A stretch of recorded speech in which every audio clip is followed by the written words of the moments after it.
तो रोहित शर्मा इस हार के बाद या शर्मनाक हार के बाद जब प्रेस कॉन्फ्रेंस करने शर्मनाक बोलना जरूरी है। हार के बाद जब प्रेस कॉन्फ्रेंस करने आए उन्होंने कहा कि ये काफी ज्यादा मुश्किल है और ये आपको दिखाता है कि लाइफ में सब कुछ आसान नहीं होता है। One day you are on high, other day you are not, मतलब एक दिन आप बहुत ज्यादा ऊपर होते हो, अगले दिन आप नहीं होते हो। और उन्होंने कहा कि something like this will be a very low point in my career.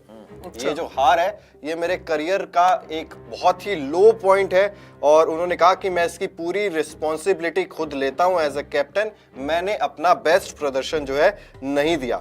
उन्होंने इसके अलावा पिचेस को लेकर भी यहाँ पर बयान दिया। उन्होंने कहा कि इस तरीके की पिचेस पर हम ज्यादा कुछ डिसाइड नहीं कर सकते हैं। पहले हमने इंग्लैंड में अच्छी पिचेस में खेला है और हम यही चाहते थे कि हम अच्छी पिचेस दें, यहाँ पर भी सपोर्टिंग पिचेस दें। वही हमने कोशिश की थी करने की।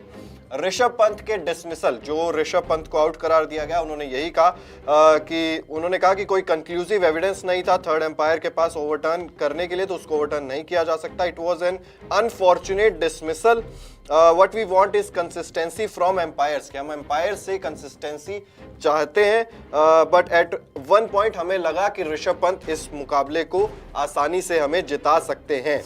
अपनी कप्तानी के एरर्स पर भी उन्होंने जवाब दिया। उन्होंने कहा कि बेंगलुरु यानी कि पहले टेस्ट मैच में जो टॉस पर मुझसे गलती हुई और उसके बाद पूरी सीरीज में जो मुझसे टेक्टिकल एरर्स हुई, मैं अपने कप्तानी के बेस्ट में नहीं था, जिस वजह से ये हमें हार का नुकसान उठाना पड़ा पूरी सीरीज में। It cost us the series.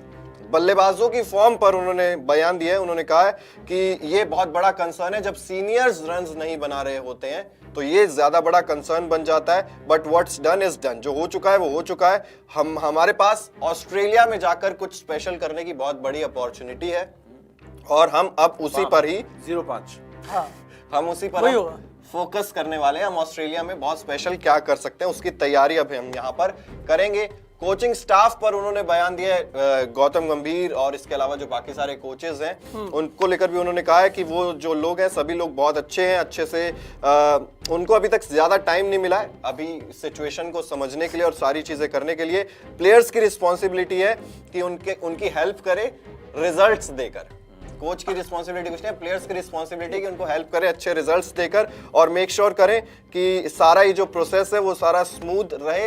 It's too early to जज द कोचिंग स्टाफ। सब एक दूसरे को बचा रहे हैं। चलिए मैं जाते जाते, तू मेरा भाई मैं तेरा भाई, चला जाए। मैं एक सवाल मुझे पूछना है, एक सवाल कंसिस्टेंसी एम्पायर्स से उम्मीद करते हैं, इनका क्या? इनसे उम्मीद ना करें। मैं एक चीज बताना चाहता हूँ, ये मेरा लास्ट पार्टिंग कमेंट है आज, और क्योंकि बहुत सारे सवाल है, धीरे धीरे हम आएंगे पंथ पे भी बात करेंगे अभी एक दो बार, लेकिन ये जो हमारा पोस्ट मैच जो हमारा जो डिस्कशन था जो हार का, मैं ये बोल रहा हूँ कि हमें बहुत ड्रास्टिक चेंज करने का वक्त आ गया है। इन चेंजेस से भूचाल आएगा, भूचाल का आपको तैयारी रखनी पड़ेगी। भूचाल आएगा तो कैसे बचना। आप रोहित और विराट को हटाओ, ड्रॉप करो, हटाओ, ड्रॉप करो, जो करना करो, इन दोनों को हटाओ, नए प्लेयर्स लेके आओ। और हम और आपको तैयार होना पड़ेगा कि आने वाले समय में, क्योंकि जिस हाल में टीम है ना, आपको बहुत सारी हार झेलनी पड़ेगी, क्योंकि ये जो यंग लॉट है इसको मैच्योर होने में 2-3 साल लगेंगे। तो मुझे ऐसा लग रहा है कि लेकिन आपको चेंजेस नहीं करोगे, ये 2-3 साल 5-6 साल में चले जाएगा। आप रोहित और विराट को लेके अगर आप और 2-3 साल, 2 साल और आप एक और, इस साल तो ये साल खत्म हो गया, 25 में और इनको खिला देते हैं, इंग्लैंड में भी इनको लेकर जाते हैं, तो आपने 2 साल और डिले कर दिया है यंग गन्स को लाने के लिए और उनको मैच्योर करने के लिए, उनको इवॉल्व कराने में। तो मुझे लगता है टाइम आ गया है, इन दोनों को ड्रॉप किया जाए, नए प्लेयर्स लाए जाए और हम सब कुछ 1-1.5 साल तक कुछ सीरीज घर पर बाहर हारने के लिए तैयार हो जाए।